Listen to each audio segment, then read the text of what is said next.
Use ചെയ്യത്തില്ല, ഞാൻ പണ്ടത്തെ പോലെ കോഡ് എഴുതോളൂ എന്ന് പറഞ്ഞുകൊണ്ടിരിക്കുന്നവരെ എന്തായാലും കമ്പനി റീപ്ലേസ് ചെയ്യും.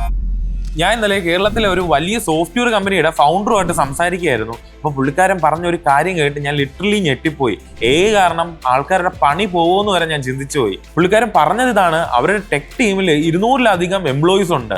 ഈ ഇത്ര ആൾക്കാർ എടുക്കുന്ന സെയിം പണി എയും കൂടെ യൂസ് ചെയ്ത് ഒരു 50-60 ആൾക്കാർക്ക് ചെയ്യാനുള്ള പണിയേ ഉള്ളൂ എന്ന്. അങ്ങനെയാണെന്നുണ്ടെങ്കിൽ ഒരുപാട് ഡെവലപ്പേഴ്സ് ഇപ്പം ക്രിയേറ്റ് ആയി വരുന്നുണ്ട്. ഇവർക്കൊന്നും ജോലി കിട്ടാതാവത്തില്ലേ? ഇങ്ങനൊരു ഡൗട്ട് നിങ്ങൾക്കും തോന്നിയെന്നുണ്ടെങ്കിൽ അത് സ്വാഭാവികമാണ്. ഇതിന്റെ ഒരു റിയാലിറ്റി ഞാൻ പറഞ്ഞുതരാം. ഇപ്പോൾ ഈ 50 പേരെ വെച്ച് 200 പേര് ചെയ്യുന്ന പണി ചെയ്യിപ്പിക്കാൻ പറ്റുമെന്നുണ്ടെങ്കിൽ കമ്പനിക്ക് ഒരുപാട് പ്രൊജക്ട്സ് ഓൺബോർഡ് ചെയ്യാൻ പറ്റും, അവർക്ക് ഒരുപാട് പ്രോഫിറ്റ് കിട്ടും. അപ്പൊ കൂടുതൽ ഡെവലപ്പേഴ്സിനെ ഹയർ ചെയ്യാനും അവർ യൂസ് ചെയ്ത് കൂടുതൽ പ്രൊജക്ട്സ് ഡെലിവറി ചെയ്യുകയാണ് ആക്ച്വലി നടക്കുന്നത്. ഇത് കമ്പനിക്ക് പ്രോഫിറ്റ് അല്ലേ ക്രിയേറ്റ് ചെയ്യത്തുള്ളൂ. അത് മാത്രമല്ല, നമ്മളെ ചുറ്റും ഒന്ന് എടുത്തു നോക്കിയേ, എന്തുമാത്രം പ്രോബ്ലംസ് ഉണ്ട്. ഇതെല്ലാം സോൾവ് ചെയ്യാൻ വേണ്ടി നമുക്ക് ടെക് സൊല്യൂഷൻ മേക്കേഴ്സും വേണം. അപ്പൊ ഈ ഫ്രഷേഴ്സും ഈ കോഡിംഗ് പഠിക്കാൻ ശ്രമിക്കുന്നവരുമായിരിക്കും പെട്ട് നിൽക്കുന്നത്.